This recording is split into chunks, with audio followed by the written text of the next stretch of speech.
আজ আমরা চলেছি এক ভুলে যাওয়া রাজপ্রাসাদে, যার দেয়ালে আজও শোনা যায় চাপা কান্না, যার নিচে লুকিয়ে আছে শত বছরের অপঘাত, আর যার ভেতর আজও নাকি হাঁটে এক মৃত রাজা। এই হলো মালঞ্চি রাজার বাড়ি। এটা শুধু কি একটা পুরনো প্রাসাদ, নাকি এটা এক রহস্যের ল্যাবিরিন্থ, অভিশপ্ত ইতিহাসের কবরস্থান? তাহলে আসুন খুলে ফেলি এই রহস্যের পর্দা। মালঞ্চি পাবনা জেলার একটি নিস্তব্ধ গ্রাম। এখানেই নির্মিত হয় রাজবাড়ি। 1800 শতকের শুরুর দিকে রাজা রামকৃষ্ণ নারায়ণ, তৎকালীন জমিদার ও রাজা, এই বাড়ির নির্মাতা।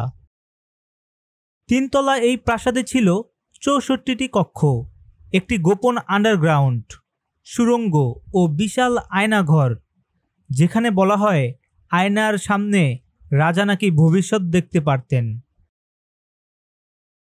তবে কেবল ধন সম্পদ আর বিলাসিতা নয়, এই বাড়িতেই ঘটেছে এমন কিছু ঘটনা যা আজও মালঞ্চি মানুষের মুখে মুখে ফেরে।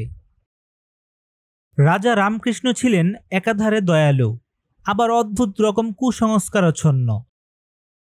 এক সময় তিনি হঠাৎ রাজপ্রাসাদের নিচে গোপন একটি কুঠুরি তৈরি করেন। লোকমুখে শোনা যায় সেই কুঠুরিতে চলত কালী পূজার নামে বলি।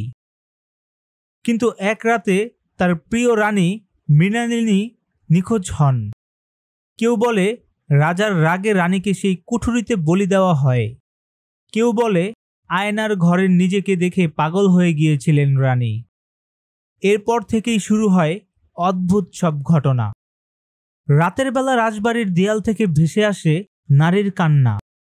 আয়না ঘরে কেউ গেলে আর ফিরে আসে না। 1971 সালে মুক্তিযুদ্ধের সময় এখানে পাক হানাদার বাহিনী ক্যাম্প করেছিল।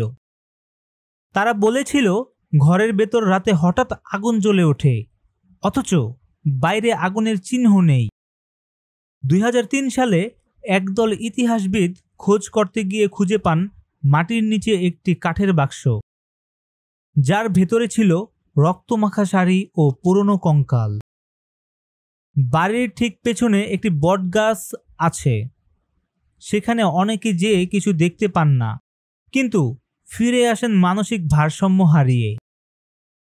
মালঞ্চি রাজবাড়ির নিচে রয়েছে এক গোপন সুড়ঙ্গ। অনেকে বলেন এই সুড়ঙ্গ নাকি পাবনার চাটমোহর পর্যন্ত বিস্তৃত। কেউ কেউ বলেন সেখানে ঢুকে আর ফিরে আসেননি। 2013 সালে একদল অ্যাডভেঞ্চার প্রেমিক প্রবেশ করেন সেই সুড়ঙ্গে। তাদের ক্যামেরায় ধরা পড়ে একটি দেয়ালে খোদাই করা লেখা এক নারীর মুখ, চোখ থেকে যেন রক্ত পড়ছে, এবং তার নিচে লেখা, যদি সত্য জানো তবে জীবন দিতে হবে।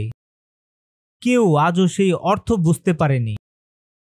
স্থানীয় এক বৃদ্ধ বলেন, আমি ছোটবেলায় শুনতাম প্রতি বছর পূর্ণিমার রাতে কেউ না কেউ নিখোঁজ হয়। অনেককে সকালে পাওয়া যেত রাজবাড়ির পেছনের জলাশয়ে, মুখ হা করে খোলা, চোখ গলে যাওয়া।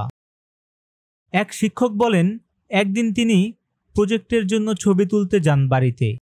ক্যামেরায় কিছুই ধরা পড়েনি, কিন্তু ফিরে এসে দেখেন সব ছবি একটাই, একটা রক্তমাখা মুখ।